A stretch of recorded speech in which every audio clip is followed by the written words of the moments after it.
This weekend is UFC 291 and I cannot wait for this one. The BMF title is back on the line and it is two of the baddest mother effers to ever step foot in the octagon. We're talking about Dustin the Diamond Poirier taking on the human highlight reel, Justin GAETHJE.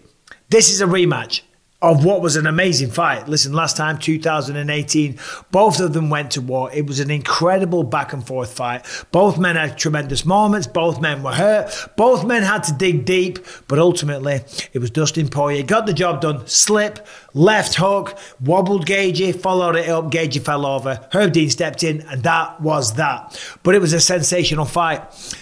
And I don't think a lot has changed from the original fight. Both men are still kind of the same version of themselves. GAETHJE doesn't really wrestle. GAETHJE has some of the best leg kicks. He has heavy, heavy hands, but he is improving. Dustin Poirier, same thing. Listen, these men have a tremendous amount in common. Let's go through some of those things. First of all, they're both 34 years old.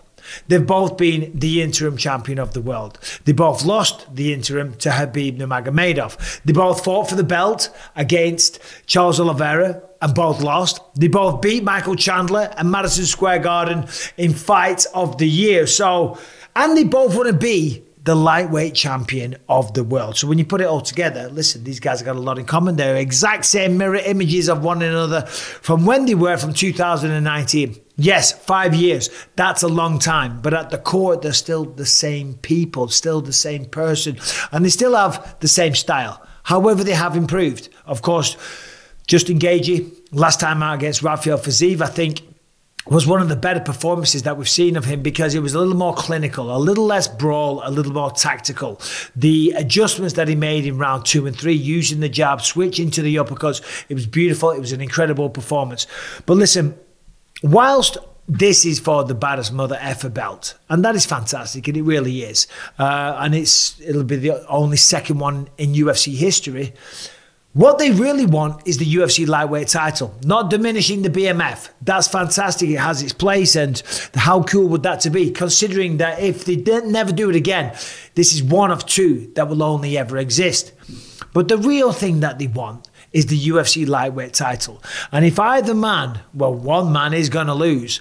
Whichever man loses, this is the beginning of the end. And I don't mean the beginning of the end of their career, but can they rebound and get another title fight? All right, this weekend, the rematch is on in Salt Lake City. The BMF title is back on the line, and I cannot wait for this. It's going to be insane. And we've got a crazy deal for you as well. Listen, I have partnered with DraftKings Sportsbook, and they've sponsored this video. And they are offering new customers an insane deal. Sign up, use the promo code Bisping, and then bet just $5 on this weekend's rematch, and you will get $150 in bonus bets instantly. That is correct. Sign up right now to the DraftKings Sportsbook app. Bet just $5 on any of this weekend's fights and receive $150 in bonus bets instantly. Look, you can stay in on the action. You can use that $150 in bonus bets on DraftKings same fight parlays for a shot at an even bigger payout. You can combine multiple bets together from the same fight, including the number of rounds and the method of victory. And DraftKings is the only place where you can bet same fight parlays. And if sports betting is not yet available in your state, then don't worry. You can still join in on all the fun with the DraftKings Daily Fantasy. DraftKings is offering huge UFC contests this weekend with massive cash prizes up for grabs. So, what are you waiting for? Let's be honest. Download the DraftKings Sportsbook app right now. New customers use my promo code Bisping, bet just $5 on any wager and get $150 in bonus bets instantly. That is promo code Bisping only at DraftKings.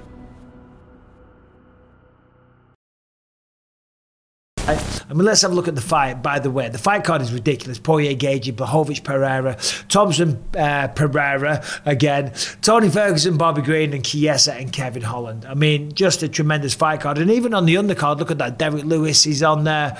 Roman Kopylov, Jake Matthews, always like watching him fight. So, tremendous fight card from top to bottom. But when we look at Dustin Poirier, right, 34, been doing this for a very, very long time.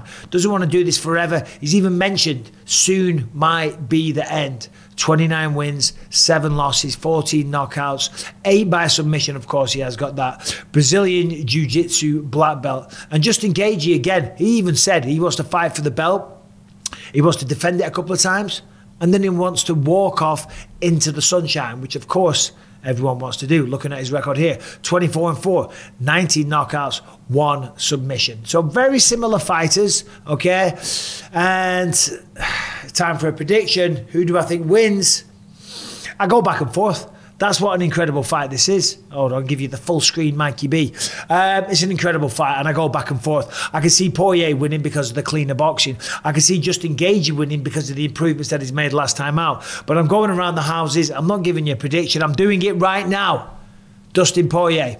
Dustin Poirier, I believe, is the cleaner boxing. Last time out against Michael Chandler at Madison Square Garden. I mean, what a performance. Chandler was swarming all over him, throwing shots. Block, block, block, boom. Massive hook. And that's kind of what he did last time out against Gaethje.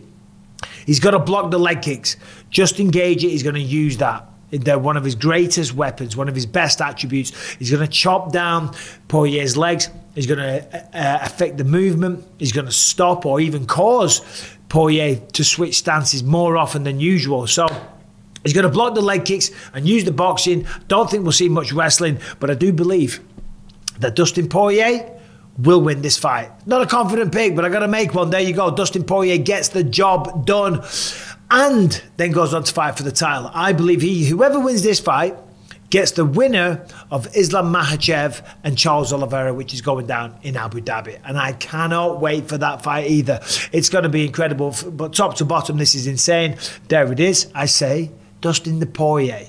Dustin the Diamond Poirier. But let's talk about that co-main event. Jan Blachowicz, Alex Pereira.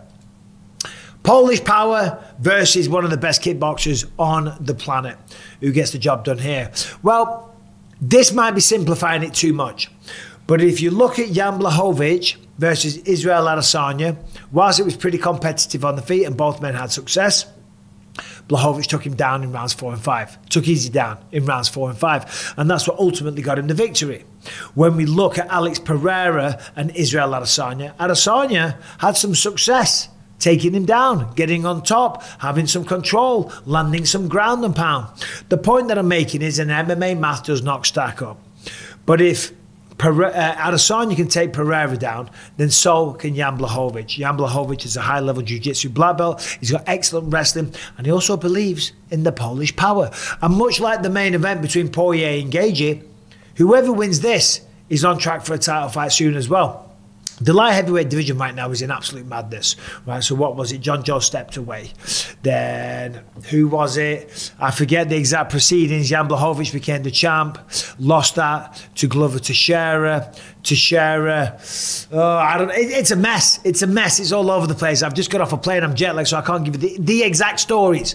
But Jamal Hill just stepped away, much like Jiri stepped away. You know what I mean? So there's currently no champ. You got to think whoever wins this is right up there. But the thing that troubles me about this, because you think on paper, Jan Blachowicz has an easy path to victory. You think all he's got to do is go out there, use his wrestling, take him down, maybe even get a submission or a ground and pound finish. Of course, Pereira's training with Glover Teixeira all the time. The grappling will always be improving, and Teixeira, as well as being a great man, an incredible fighter, he's a fantastic coach as well.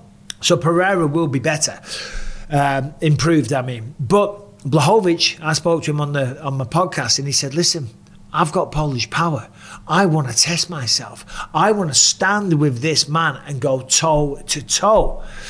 I don't know if that's a good idea. Israel Adesanya even said it himself. He thinks Pereira hits harder naturally, the way that he plants his feet, and of course the kickboxing skill that he has. That said, because of the varied threat, because of Jan Blachowicz and the wrestling, and of course the Polish power that he also possesses, I've got Jan Blachowicz beating Pereira and probably fighting for the belt soon. Then we've got Stephen Wonderboy Thompson going up against Michel Pereira. Michel Pereira's a lot of fun, does backflips on the way to the octagon, wastes a tremendous amount of energy. Okay, Stephen Wonderboy Thompson, I love watching this man fight. Last time out against Kevin Holland, he was incredible. I've got Stephen Wonderboy Thompson beating him by decision. Tony Ferguson's back, taking on Bobby Green. Tony Ferguson has lost quite a few recently. He says that he's still in his prime. He says that he's going to win the belt. He says he's going to have another 5 more fights. I don't know if that's smart, Bobby Green. I love watching Bobby Green fight. He's faster, he's slicker, he's got better boxing. He's probably got a good enough sprawl and wrestling of his own to stop the takedown of Tony Ferguson. I have got Bobby Green winning that one by just being slick on the feet. And then opening the card, Michael Chiesa taking on Kevin Holland. I'll keep it short and sweet. Michael Chiesa is a very good wrestler. That's how he wins his fights. He pushes you up against the fence. He plays the spoiler. He grinds you out. He takes you down. He looks for rear naked chokes. Kevin Holland is very good on the ground. He's got very long limbs and arms. He's very good at hitting the doors. And also at range, he's a tremendous striker. But Chiesa will not give him any range. Chiesa will push him up against the fence, take him down, and either win by decision or get a late rear naked choke. So there it is. Dustin Poirier gets the job done. Jan Blachowicz gets the job done. Stephen Thompson wins. Bobby Green gets it done. And Michael Chiesa. They are the picks for UFC 291 from the Count. Michael Bisping, who is extremely jet-lagged. Just got back from England, but you're not interested in that. Enjoy the fights. Good luck. Subscribe. Ring the bell. And I'll see you soon.